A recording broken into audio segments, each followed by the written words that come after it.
दानपेटीत टाकायचं, आपापल्या जागेवर बसायचं आणि शांततेने कोणत्याही प्रकारची गडबड गोंधळ नाही. म्हणजे आपल्याला एक प्रकारे आपण हळूहळू आता सांगून साधून धम्म आचरणाकडे वळू लागलेला प्रत्यक्ष आपल्याला सगळ्या कळू लागलेला आहे. अजूनही हे अनेक भिक्षू धम्म प्रवचन देण्यासाठी उपस्थित आहेत. मी इथे 2 दिवस झाले उपस्थित आहेत कालपासून.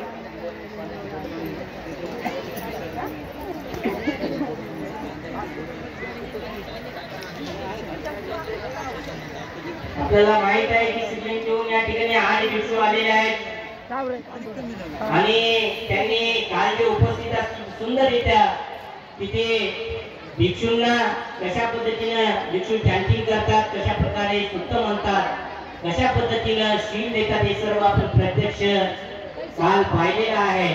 आजही सर्व पंथीची उपस्थित आहेत आपल्या महाविहारामध्ये आणि तेही थोड्या वेळासाठी आपल्या मंचकावर थोड्या वेळात येतील. तेव्हा उपासक उपासिकांनो एकंदरीत हे सर्व दानशील समाधी प्रज्ञा हे कुशल कर्म करून आपलं जीवन आपण सफल करायचं आहे. जीवन हे फार दुर्मिळ आहे, अल्प आहे.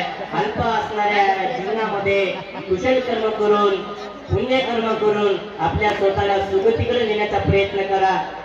अशा प्रकारचा एक छोटासा अतिशय अल्पसा एक छोटासा आपल्याशी चर्चा करून छोटासा उपदेश देऊन या ठिकाणी मी थांबतो. सर्वांचं मंगल हो, सर्वांचं कल्याण हो, सर्वांचं मंगल हो.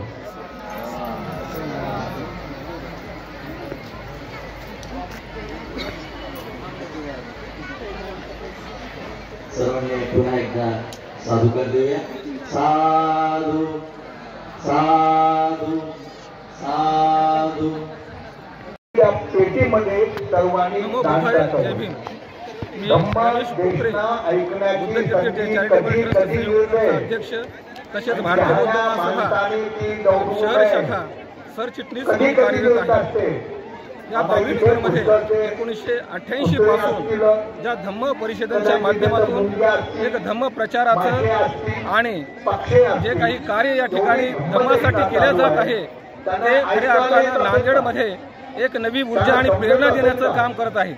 विदेशातील भंतेजी या ठिकाणी येतात, त्यांच्याकडच्या ज्या काही पद्धती आहेत ते आपल्या या ठिकाणी सांगतात आणि त्यामुळं आपल्या ठिकाणचे जे उपासक आहेत यांना देखील त्यांच्याकडून काही अनुकरण करता येईल का हे आपल्याला या ठिकाणी पाहायला मिळू शकतं.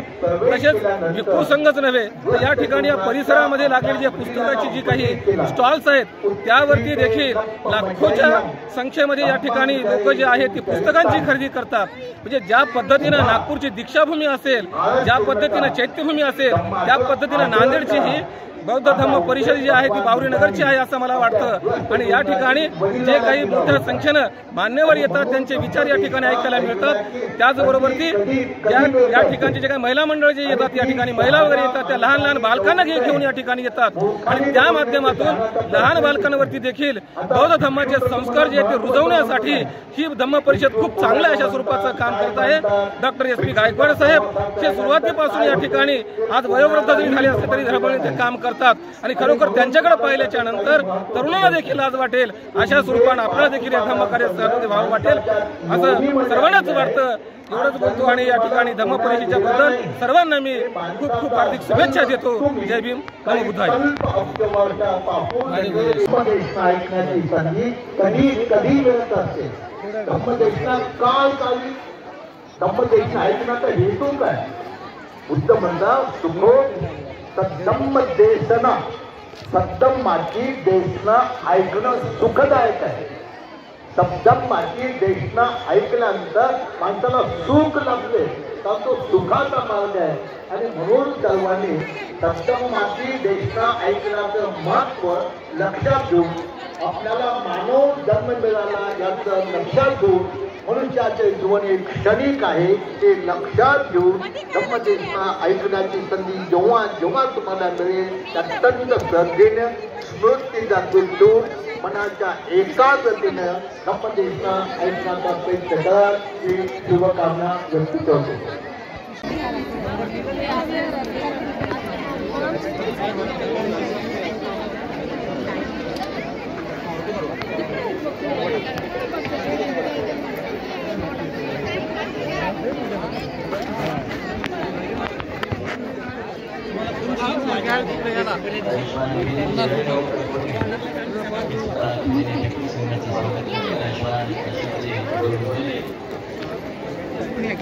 सूर्यवंशी हे सुद्धा पूजनीय भिक्खू संघाचा सोबत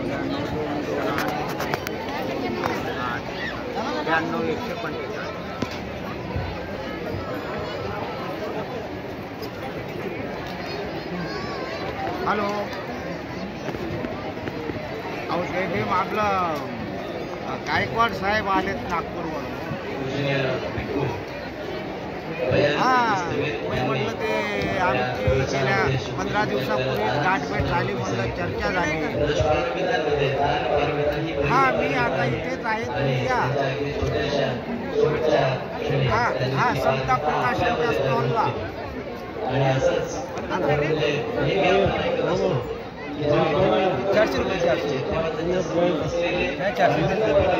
दान दिलं आणि ह्या दानामधूनच म्हणजेच आम्ही 171 घरांपर्यंत आणि भले कोणी काम दिलं असेल किंवा न दिलं असेल परंतु त्या घरापर्यंत पोहोचल्यामुळे नक्कीच त्यांच्या मनामधून त्या धर्मसंबंधी काहीतरी निश्चित निर्माण करता आलं तो सुद्धा एक भाग असतो की संसदेच्या आधी आपण सर्वत्र फिरत असतो धर्म प्रचार आणि प्रसाराचा हा एक मार्ग आहे.